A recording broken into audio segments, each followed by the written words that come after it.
Good morning, dear students. As we are going through the chapter Socialism in Europe and Russian Revolution. In the previous video, we have discussed about the effects of First World War in Russia.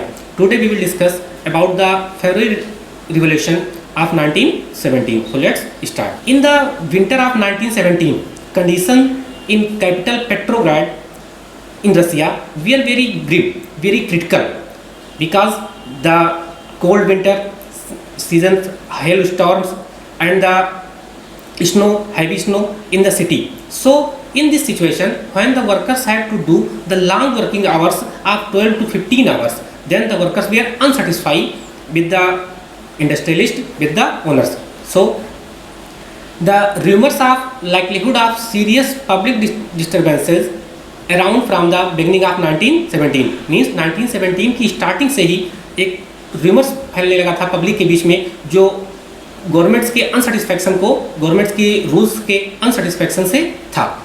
On 18 February ये full scale strike broke out at the Putilov steel works in Saint Petersburg. When the workers of Saint Putilov steel works they started a strike, then this strike were joined by the many other industries, other factories.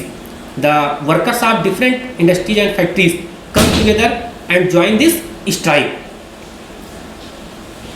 joined by many other workers over the rumors of another cut to bread supplies. जब उनको लगा कि there was a food shortage in the city, in the country, then the many workers come together and join this strike. The workers came on the road with hoarding and banners with demanding the food, bread, and reducing the working hours and high wages.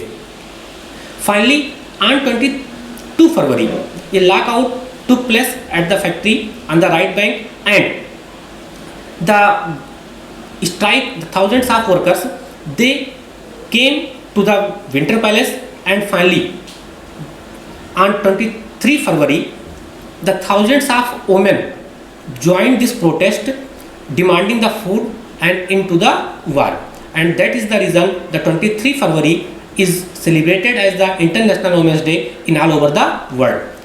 इस lockout के बाद जो strike हुई, इसमें thousands of women joined this strike, so this day is celebrated as the International Women's Day.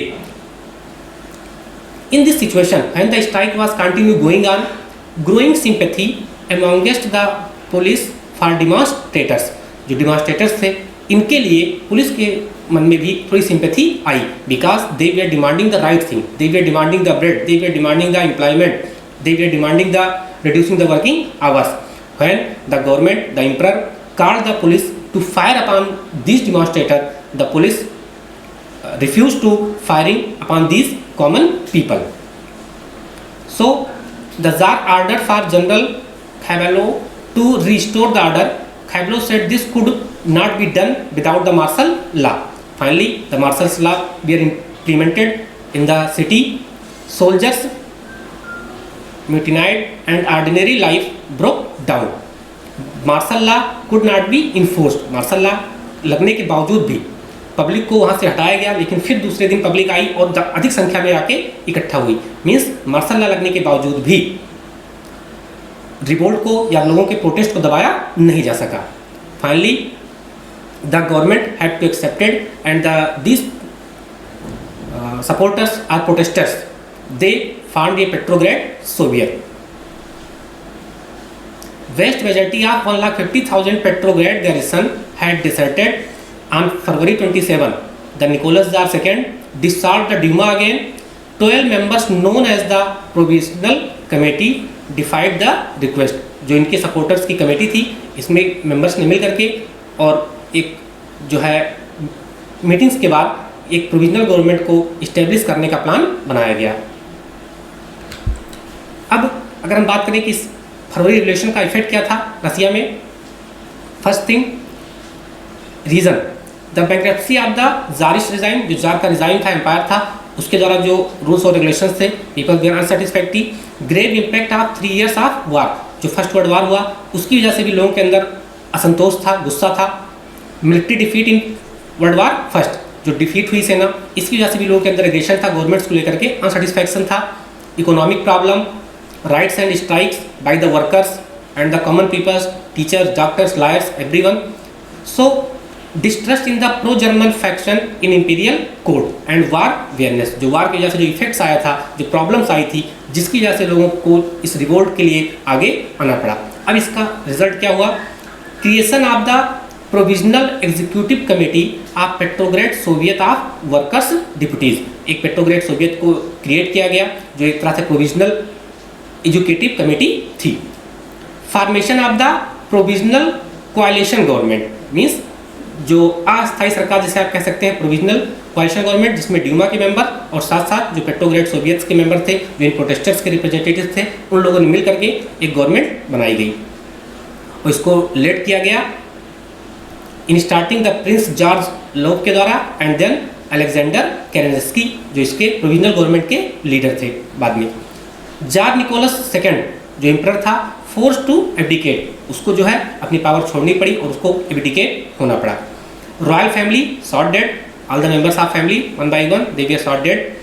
First all Russian congress with the help of the Germans, Lenin, Bolshevik came to power in Russia. पहली बार इन सबके support के आधार पे जो एक government establish हुई रसिया में, भले ही वो प्रोविजनल गवर्नमेंट थी, लेकिन इन पहली बार जो वहाँ का मोनार्क सिस्टम था और जो ऑटोक्रेटिक गवर्नमेंट थी उसके बदले में एक दूसरी अस्थायी सरकार वहाँ पे बनाई गई।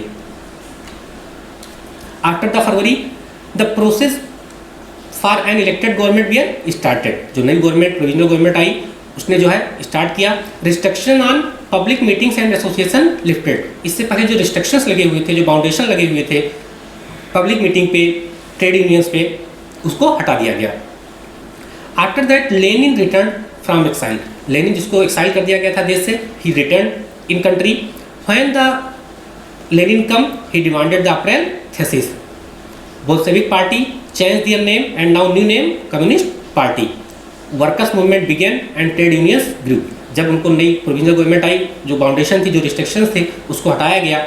After that the new trade unions, new movements we are started with the new demand, with the new expectation. And last thing April thesis.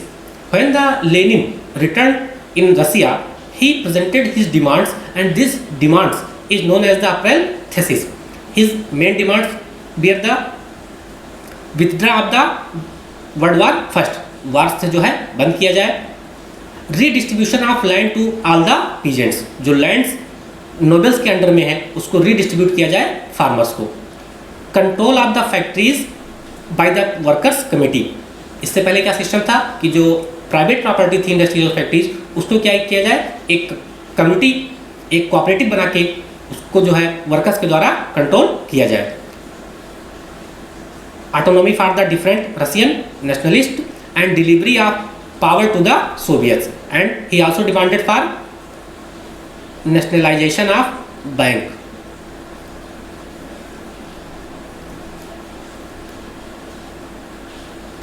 These were the main demands. In exam, the question can be also come. What were the April thesis?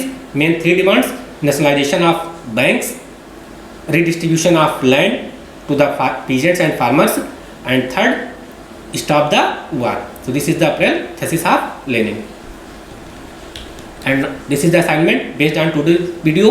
First, which events took place after the Tsar abdicated on 2nd March? उसके बाद क्या क्या घटना हुई, कैसे provisional government establish हुई? Who formed the provisional government to run the country? What were the April thesis? And last, who were the influential in the provisional government? जो provisional government थी उसमें influential, उसमें ज़्यादा powerful कौन लोग थे?